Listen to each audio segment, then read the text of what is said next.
Hola. Cierra los ojos por un instante e imagina un campo de arroz, el aire pesado de humedad, la luz tenue de una lámpara. Ahora, piensa en cómo las mayores tempestades comienzan con una sola gota.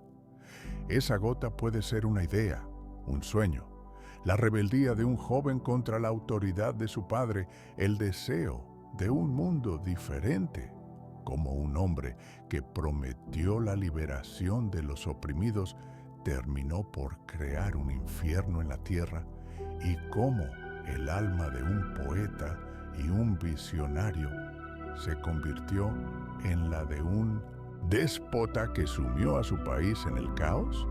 Si te gusta sumergirte en historias complejas, deja tu me gusta, suscríbete al canal y comenta tus sugerencias para las próximas biografías. Vamos juntos a desvelar las complejidades de la historia. Así que, toma tu té, relájate y comencemos nuestro viaje. Este es el primer capítulo. El joven Mao. La pequeña aldea de Shaoshan, en Hunan, olía a tierra mojada y a humo de incienso. Fue aquí, en este escenario de tranquilidad agraria, donde nació Mao Zedong. Hijo de un granjero relativamente próspero, creció entre los campos, pero su alma estaba lejos de ellos. Sus días deberían haber sido dedicados a la asada y a la labor familiar, pero se rebeló. Su padre, un hombre severo y autocrático, exigía obediencia, pero el joven Mao era una fuerza de oposición, un eco de una rebeldía que no encajaba en el paisaje. Ansiaba conocimiento, algo más grande que la tierra que lo ataba. Mi padre era el principal déspota. Diría más tarde, y esta frase encapsula su primera y más íntima batalla. Su vida era como un campo de arroz. Parecía inmóvil, pero una semilla de cambio ya germinaba bajo la superficie, lista para alterar el destino de la nación.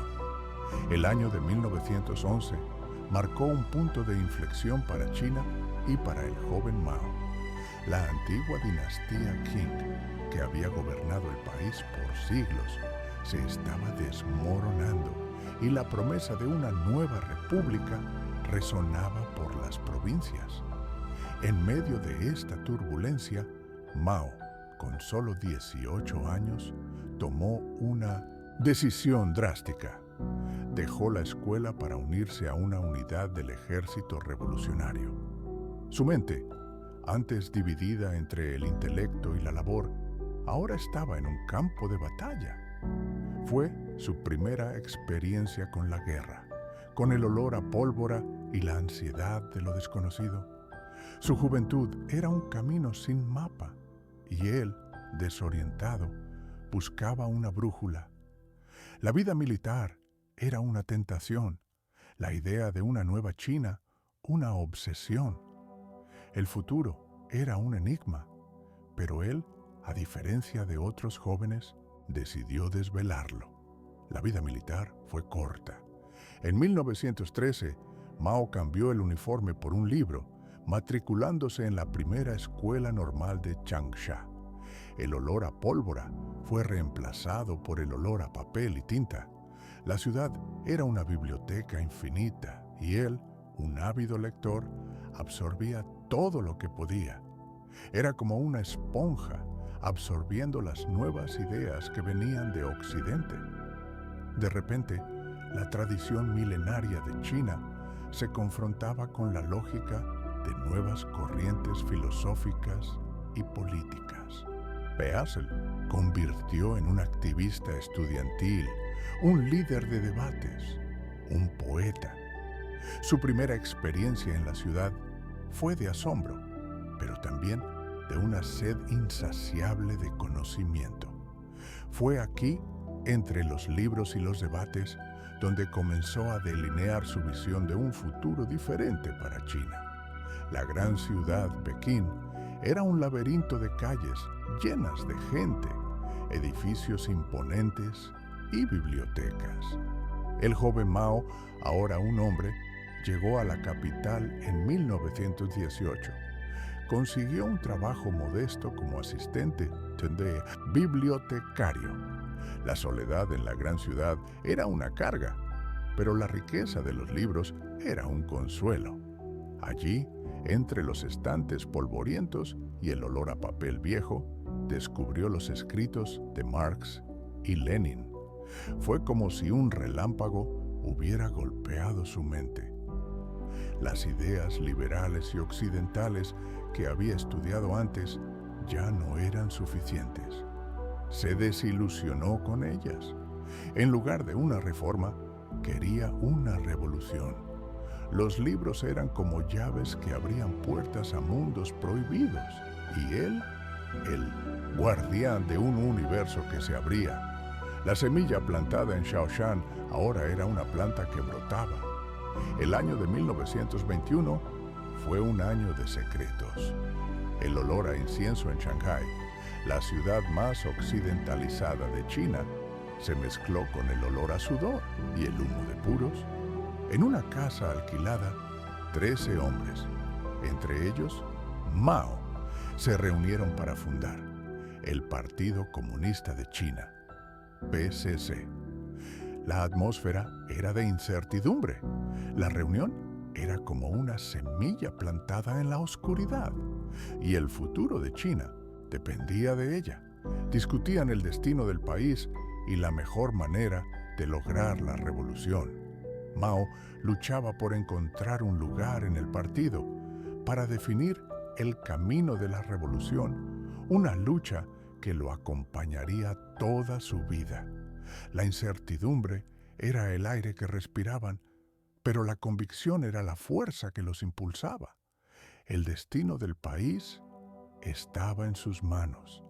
Los años siguientes fueron de alianzas y desconfianza. Mao, ahora un líder dentro del partido, se unió al Kuomintang, el partido nacionalista de Chiang Kai-shek. Se dedicó a organizar a los campesinos, la fuerza motriz que él creía que podía cambiar el país. En el campo, se sentía como en casa, pues estaba conectado con la gente común, pero la alianza era como un río que fluía en la misma dirección, pero escondía fuertes corrientes subterráneas. La desconfianza entre los dos partidos era palpable. Sentía que esta alianza era frágil, un acuerdo de conveniencia que podría romperse en cualquier momento. En medio de esta tensión, sintió la necesidad de acercarse aún más a su origen, al pueblo. Percibía que el futuro de China dependía de la conexión con el campo. En 1927, el volcán que él había previsto estalló. En su informe sobre una investigación del movimiento campesino en Hunan, argumentó que el campesinado era la verdadera fuerza revolucionaria de China, contrariando la visión ortodoxa soviética que ponía al proletariado industrial en el centro de la revolución. Creía en el poder del pueblo, en su capacidad para luchar por sus derechos. El campo se convirtió en un volcán, listo para entrar en erupción. La revolución, como él dijo, no es un banquete. Era un acto de violencia, de destrucción y de sangre. Él, que había sido un simple campesino, era ahora el líder de una revolución que prometía cambiar la historia del país. El olor a muerte y traición estaba en el aire. En 1927, los nacionalistas, liderados por Chiang Kai-shek, masacraron a los comunistas en Shanghái. La alianza se había desintegrado. Mao, que estaba en el interior, escapó por poco de la persecución. Sintió el miedo y la derrota, la necesidad de sobrevivir a toda costa. En medio de esta desesperación, él y sus seguidores se refugiaron en la zona montañosa de Jinggangshan. Las montañas eran un refugio, un nido para una revolución que renacía de las cenizas. El grupo, ahora reducido y marginado, se convirtió en una fuerza guerrillera. Aprendió a sobrevivir en el bosque, a luchar contra el enemigo y a confiar en sí mismo. Las montañas se convirtieron en un juego de ajedrez y Mao, el maestro, desarrolló su estrategia de guerra de guerrillas basada en la movilidad, la sorpresa y el apoyo del pueblo. Estaba solo, en un juego de ajedrez con sus enemigos y con los líderes de su propio partido que desconfiaban de su visión.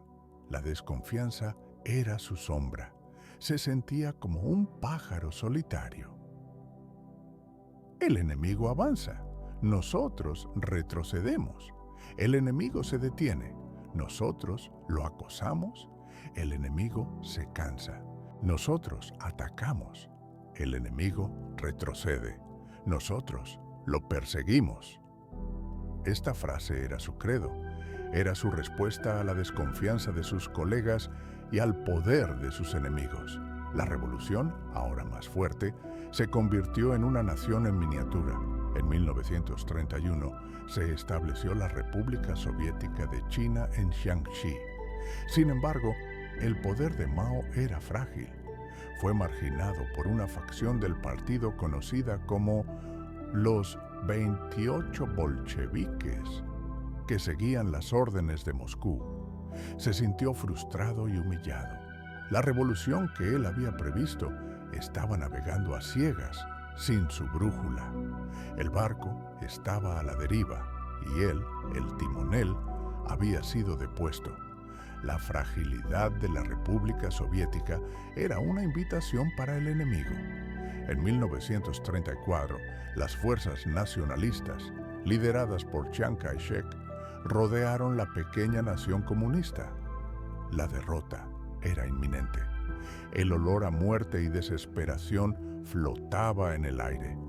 La revolución que él había previsto parecía haber llegado a su fin. La esperanza era un lujo que ya no podían permitirse.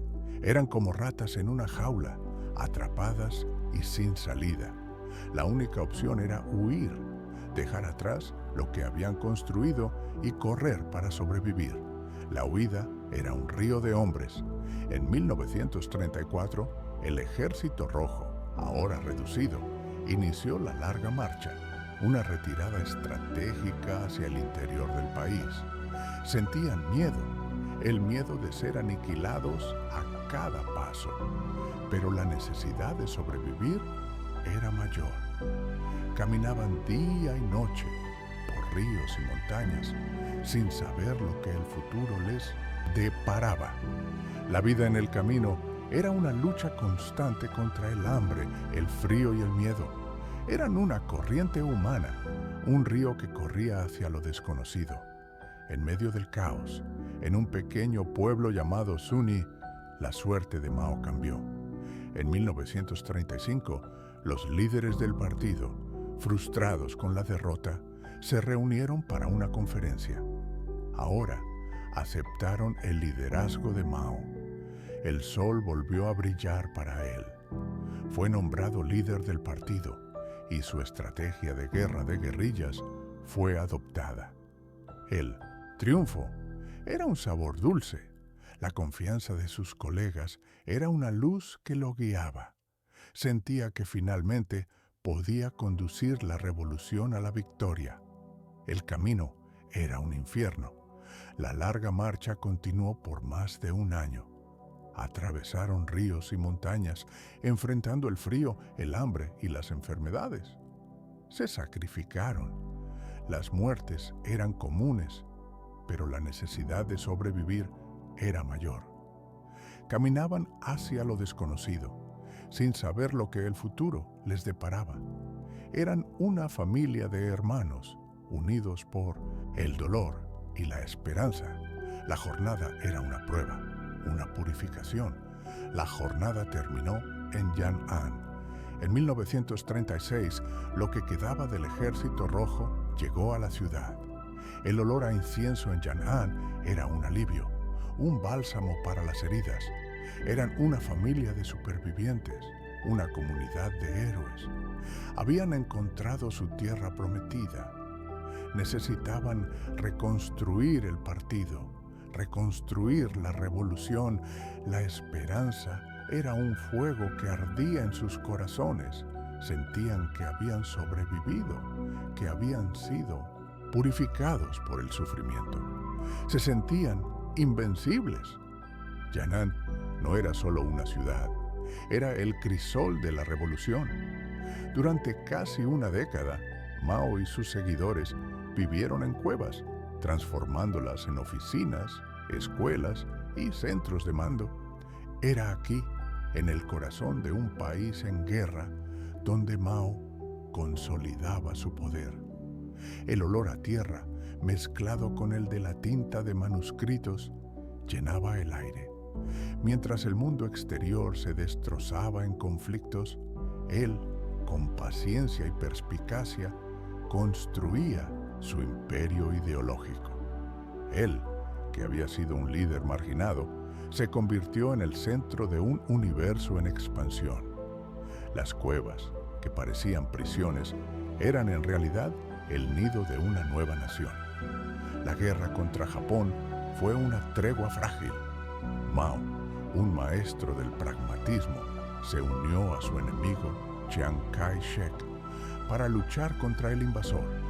La alianza era una farsa, un acuerdo de conveniencia que los dos líderes sabían que no duraría. La desconfianza era su sombra, pero la necesidad de luchar era mayor. Se unieron contra un enemigo común, pero la enemistad entre ellos era palpable. La guerra era un juego de ajedrez y los dos líderes, los maestros. La ideología de Mao era una herramienta, un arma de control. En 1942 lanzó la campaña de rectificación para purgar a los disidentes y consolidar su poder. El miedo se extendió por Yan'an como un veneno. Las personas que él había liderado y protegido ahora eran sus objetivos. Él, que había sido un líder carismático, era ahora un déspota.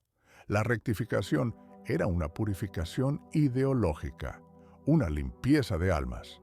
En 1945, Japón se rindió. El olor a pólvora y muerte fue reemplazado por el olor a alivio e incertidumbre. La guerra que había unido a los enemigos había terminado. El dragón que estaba en hibernación se preparaba para despertar. El conflicto que había sido interrumpido entre comunistas y nacionalistas ahora volvería a ser una batalla. La paz fue un breve momento de incertidumbre, de vacilación, antes de la tormenta. En 1945, los líderes de los dos partidos, Mao y Chiang Kai-shek, se reunieron en Chongqing. La atmósfera era de cortesía envenenada. Se saludaron, sonrieron para las cámaras, pero la desconfianza entre ellos era palpable. La mesa de negociación era un juego de ajedrez, donde cada movimiento era calculado y cada palabra una trampa. La paz era un sueño, pero la guerra era la realidad que los esperaba. La guerra era un río de sangre. En 1946, la guerra civil se reanudó. Era como un hermano luchando contra un hermano. La lucha era por el alma de China, por el futuro del país. El sacrificio era lo único que importaba. El dolor era lo único que sentían. La guerra era una prueba, un infierno que tenían que enfrentar para alcanzar el paraíso que habían soñado. El olor a victoria era un perfume para los comunistas. En 1949, las fuerzas comunistas entraron en Pekín. El sueño de Mao se había hecho realidad. El alivio era un suspiro de aire fresco. Chiang Kai-shek huyó a Taiwán, dejando atrás un país en ruinas. La llegada de la nueva era una promesa, un futuro que tenían que construir. El 1 de octubre de 1949 fue un día de emoción. En la plaza de Tiananmen, Mao, vistiendo un uniforme militar, proclamó la fundación de la República Popular China. El pueblo chino se ha puesto de pie. La frase era una promesa, una esperanza de que la China, que había sido humillada por siglos, ahora sería una nación poderosa. La nueva luz era un faro que guiaba al país hacia un futuro desconocido. El olor a tierra mojada era un olor a justicia social. En 1950, Mao lanzó la reforma agraria. Los campesinos, que habían sido oprimidos por siglos, ahora eran los dueños de la tierra. Pero la justicia social era un arma de doble filo. La purga de los terratenientes era un acto de violencia. La tierra que habían soñado con dividir ahora se convertía en un escenario para la violencia. La guerra era una sombra. En 1950, China envió tropas a Corea para luchar contra las potencias occidentales. La guerra era un juego de sombras, una lucha entre el capitalismo y el socialismo. El miedo a la guerra nuclear era un fantasma que los perseguía. El olor a pólvora y muerte era una constante, un recordatorio del peligro que enfrentaban. El miedo era un veneno. En 1951, Mao lanzó la campaña Supresión de contrarrevolucionarios. La paranoia se extendió como una plaga. La revolución, que había sido una promesa de libertad, se convirtió en un instrumento de terror. El olor a miedo era palpable. La revolución era una purificación de almas. La tierra era un rompecabezas. En 1953, Mao lanzó la colectivización. Las tierras que habían sido distribuidas a los campesinos ahora eran colectivizadas. La resistencia era fuerte, pero la obsesión de Mao por los resultados era mayor. Creía que la vida en la tierra, si se colectivizaba, podría convertirse en un rompecabezas de felicidad. Pero la realidad era diferente. La trampa era una flor. En 1956, Mao, en un gesto de aparente apertura, instó a los intelectuales a criticar al gobierno. Dejen que 100 flores florezcan, dijo. Sintió la sorpresa, la alegría de ver al pueblo expresarse, pero también sintió la traición, la ira al ver las críticas. La trampa había sido plantada. El dragón vomitó fuego. En 1957, Mao, en un acto de ira y resentimiento, lanzó la campaña antiderechista. La purga de los críticos fue un acto de venganza. La traición era su dolor. El olor a muerte y miedo estaba en el aire. La revolución, que había sido una flor, se convirtió en una trampa. El salto fue al vacío. En 1958, Mao, en un acto de ambición desmedida, lanzó el gran salto adelante. Creía que China podría superar a las potencias occidentales. Estaba obsesionado con los resultados rápidos. La falta de contacto con la realidad era su ceguera. La utopía que había soñado se convirtió en una pesadilla. Los campos de China, antes llenos de vida, fueron abandonados. En lugar de arroz, el aire olía a humo y el sudor de millones de campesinos. Todos se dedicaban a una nueva y ciega obsesión de Mao: la producción de acero en hornos improvisados en los patios de las casas y las aldeas. Él creía que la voluntad del pueblo superaría la tecnología industrial, transformando la nación en una potencia en tiempo récord. Era una fe ciega, una arrogancia que lo hacía ignorar la realidad. Las pequeñas fogatas de esperanza que debían iluminar el futuro eran, en realidad, los cimientos de una tragedia.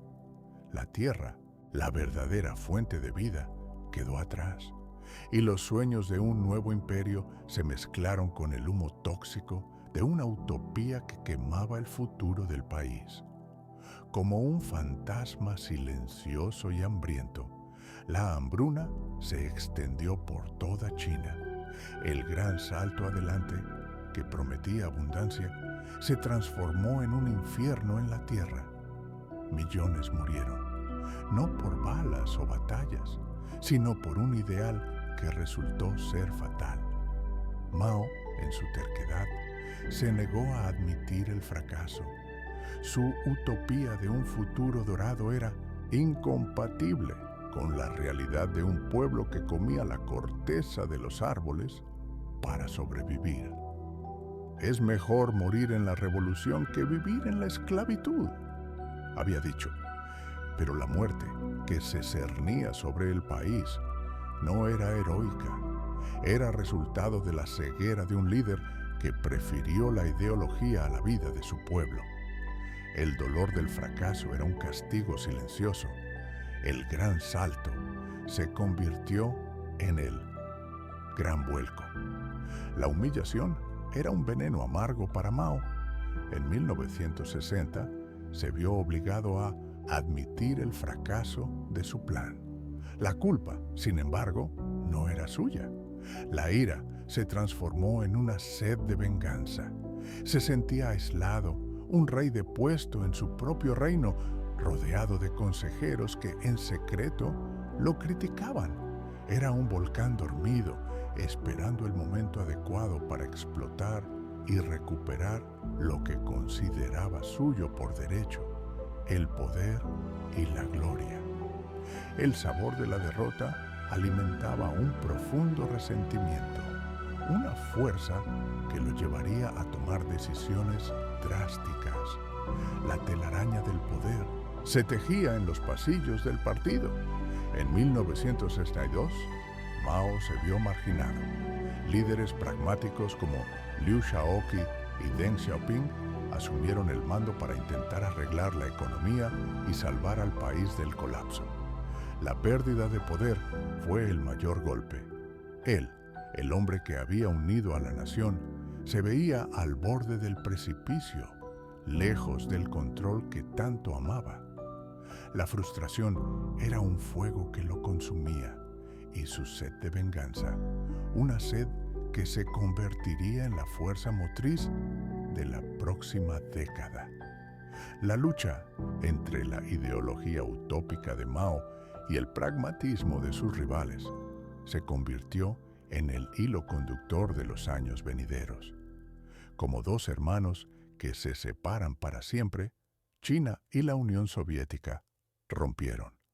Mao acusó a la URSS de revisionismo, de haber abandonado la verdadera revolución en nombre de la coexistencia pacífica. La soledad ideológica era una carga que él llevaba. Su terquedad era su virtud y su defecto. Creía que China tenía un camino único, un camino de pureza ideológica que no debía ser manchado por alianzas con un país que se había vuelto burgués. Él era la voz de una nación que, a partir de entonces, tendría que caminar sola. El poder que había perdido sería recuperado con la ayuda del pueblo. El culto a la personalidad se convirtió en su nueva arma. Se transformó de hombre en Dios. Él. Libro Rojo, una colección de sus pensamientos, se convirtió en la nueva Biblia de la nación. Las masas son el verdadero héroe, dijo, pero la verdad era que usaba la fe ciega de millones para recuperar el control que había perdido. Su vanidad era un arma de manipulación masiva. Era como un maestro de orquesta, y el pueblo, su orquesta, listo para tocar cualquier melodía que él deseara. La ira se convirtió en la fuerza motriz de una nación. En 1966, Mao lanzó la gran revolución cultural proletaria. El país se convirtió en un campo de batalla. y él el arquitecto del caos. Usó a la juventud, los guardias rojos, para luchar contra sus enemigos en el partido y recuperar el poder que había perdido. La revolución era una purificación de almas, una limpieza de ideologías. El fuego que había encendido se extendió como un virus. La juventud, que debería ser el futuro, se convirtió en un ejército ciego. Los estudiantes, por orden de Mao, se rebelaron contra la autoridad. La traición era su sombra. Él creía que la juventud podía salvar la revolución, pero la rebeldía era una traición. El olor a revuelta y desobediencia estaba en el aire. El caos se convirtió en el nuevo orden. Los guardias rojos esparcieron el terror y la violencia. La locura de Mao era palpable. El olor a destrucción era un perfume. El país estaba en ruinas, pero su ira era mayor. La historia fue borrada. Los guardias rojos destruyeron templos, obras de arte y libros. Su visión purista era un arma de doble filo. Quería purificar el país, pero destruyó su historia. El dolor de la pérdida era palpable. El poder era un veneno. En 1967, Mao persiguió y purgó a sus enemigos, como Liu Shaoqi. Su paranoia era su sombra. La sed de venganza era lo único que importaba. La revolución era un juego de ajedrez, y él era el maestro. El poder se convirtió en un cuchillo. Liu Shaoqi, expresidente de China y su ex aliado, fue arrestado y torturado. Mao, que había sido un líder carismático, se convirtió en un monstruo. Yo no soy un monstruo, diría, pero la crueldad era su sombra. El poder era un juego. Lin Biao, su aliado, fue nombrado su sucesor. El miedo a una traición era su sombra. La desconfianza era su dolor. Sabía que el poder era un juego y que él podía ser traicionado. La familia se convirtió en un campo de batalla. Su esposa, Jiang Qing, se convirtió en una figura de poder y en su nombre esparció el terror. Su incapacidad para controlar a su familia era su dolor. La revolución era un juego de ajedrez y él era un peón. El campo se convirtió en una prisión. Mao envió a millones de jóvenes al campo para ser reeducados. La frustración y la desilusión eran palpables. Él creía que el campo podía salvar a la juventud, pero la realidad era diferente. El fuego se apagó. En 1969, el caos de la revolución cultural fue controlado por el ejército. El fin de una era un suspiro de alivio. La resignación era su sombra. Sabía que la revolución había terminado. El poder era una espada de doble filo. En 1971, Lin Biao, su sucesor, supuestamente conspiró contra él y murió en un accidente de avión. La traición era su dolor. No confío en nadie, diría. Su paranoia era su sombra. El cuerpo se convirtió en una prisión. En 1972, la salud de Mao se deterioró. Su fragilidad era su sombra. Su soledad era una carga. La muerte era su sombra. La diplomacia se convirtió en un juego de ajedrez. En 1972, el presidente de EEUU, Richard Nixon, visitó China. La genialidad política de Mao era un faro. La Guerra Fría había terminado. Debemos unirnos para luchar contra la hegemonía, dijo. El acercamiento era una victoria. La política se convirtió en una ópera. En 1974, el ascenso de su esposa, Jiang Qing, y sus aliados, conocidos como la Banda de los Cuatro, era una amenaza. La lucha por el poder era una constante. Su incapacidad para controlar a su esposa era su dolor. El fin de una amistad. En 1976, Su amigo y aliado Zhou Enlai murió. La pérdida era un dolor. El luto era una carga. El fin de una era. El fin de una era. En 1936, su amigo y aliado Zhu De murió. La pérdida era un dolor. El luto era una carga. El fin de una era. El fin de un reinado. El 9 de septiembre de 1976, Mao murió. El silencio era lo único que importaba. Yo no soy un dios, diría. El fin de una vida, el fin de un reinado. El legado de Mao es un río que corre. En 1976, el legado de Mao fue debatido. La lucha por definir el futuro era un juego de ajedrez. La memoria de un pueblo era lo único que importaba. El teatro de la justicia. En 1981, la banda de los Cuatro fue juzgada. El miedo a una purga era palpable. La justicia era un arma de doble filo. La luz regresó. En 1977, las víctimas de la Revolución Cultural fueron rehabilitadas.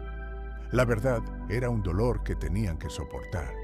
La curación fue un alivio. El legado de Mao parecía un peso sobre los hombros de China, pero Deng Xiaoping, uno de los líderes que Mao había purgado, emergió para liderar una nueva era. Abrió las puertas del país al mundo y al capitalismo. La contradicción era evidente. Un país que se autodenominaba comunista, ahora adoptaba los principios de su mayor enemigo. La reforma y la apertura fueron como un río que corría hacia el mar, y el mar era el capitalismo. El legado de Mao, de revolución e idealismo, fue reemplazado por el pragmatismo de un líder que creía que lo importante era la economía. La China, que había sido un país en ruinas, ahora era una potencia. Mao Zedong fue un poeta. Sus versos, llenos de lirismo y pasión, contrastaban de forma brutal con sus acciones. Como la misma mente que escribió La nieve, uno de los poemas más bellos de la literatura china, fue capaz de comandar un régimen que causó la muerte de millones.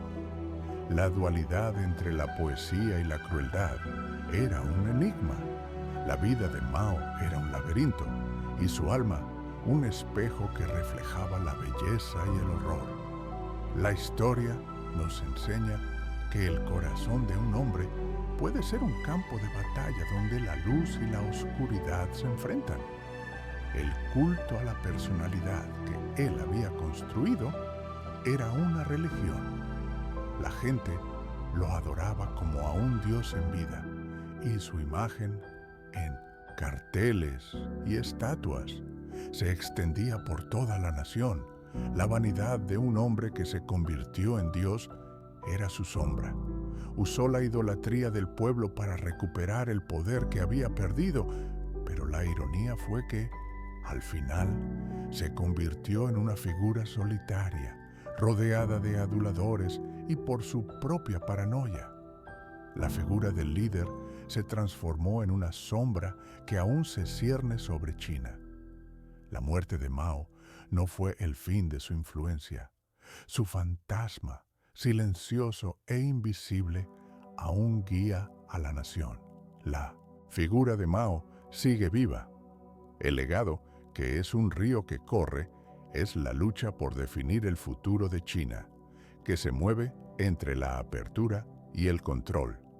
El fantasma de Mao es un mentor para los líderes chinos, que necesitan equilibrarse entre el pragmatismo y el idealismo. La memoria de China es un río. Es una lucha por recordar, por no olvidar a las víctimas de la revolución cultural y de la gran hambruna. El silencio, que durante años fue una forma de supervivencia, ahora es un dolor que la nación necesita enfrentar. El legado de Mao es una cicatriz que China necesita curar. La historia es un juez, y el juicio de Mao aún no se ha pronunciado. La responsabilidad por sus acciones aún se debate. China, que él ayudó a construir, necesita enfrentar la verdad, por más dolorosa que sea. La historia es un libro y China necesita leerlo para sanar. La utopía de Mao se convirtió en una tragedia.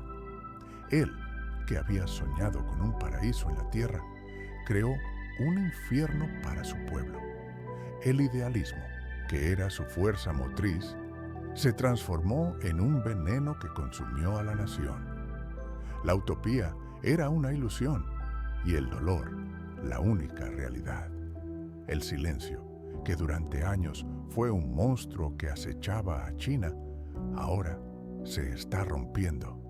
El coraje de algunos que se atreven a hablar sobre el pasado es la luz que ilumina el futuro. El fin del silencio es el primer paso para la sanación. China, que había sido un país que vivía en secreto, ahora necesita ser un país que vive en la verdad. El dragón, un símbolo de poder y grandeza en la cultura china, es el símbolo de Mao Zedong. El dragón, que vuela y escupe fuego, es la imagen de un hombre que transformó un país, pero que también lo destruyó. El alma de un dragón, que es el alma de China, es el alma de un monstruo que consume todo a su paso. La historia de Mao nos enseña que la búsqueda de la utopía puede llevar a la destrucción y que la luz de un hombre puede convertirse en la oscuridad de una nación. La jornada de Mao Zedong, del campesino al emperador, es la historia de un hombre que, en su búsqueda de un ideal, causó el dolor y el sufrimiento de millones. Nos enseñó que el sueño de un hombre puede convertirse en la pesadilla de una nación.